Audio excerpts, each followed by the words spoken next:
या मुली येतात परंतु त्या एक्झिक्युशन पर्यंत पोहोचत नाहीत. तर हे आकडे सुद्धा या मिसिंगच्या जो आकडा आहे त्याच्यामध्ये येतो का एवढं मला विचार, कारण हा प्रमाण सुद्धा खूप मोठ्या प्रमाणात आहे की मुली मिळतात पण पुढचं प्रोसिजर होत नाहीये. ही वस्तुस्थिती आहे काही प्रमाणात की वर्ष दीड वर्षांनी समजा मुलगी परत आली किंवा बाई परत आली किंवा सापडली तर त्याचं रिपोर्टिंग होत नाही. आणि अनेक वेळा आता आपण ज्यावेळेस पुन्हा त्याचा मागोवा घेणं चालू केलं आणि सांगितलं की गेल्या 3 वर्षातल्या केसेसचा पुन्हा मागोवा घ्या तर लक्षात येतं की काही परत आलेले आहेत पण त्यांनी रिपोर्ट केलेला नाही, त्यामुळे केस क्लोज झालेले नाही. त्यामुळे आपल्या मिसिंग पर्सनच्या डेटामध्ये ते डेटा आहेच.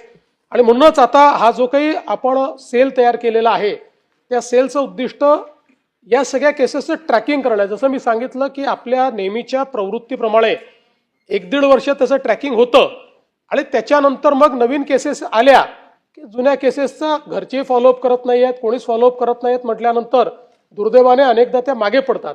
म्हणून याची डायनामिकली फॉलोअपची व्यवस्था असली पाहिजे. म्हणूनच हा मिसिंग सेल आपण तयार केला आहे.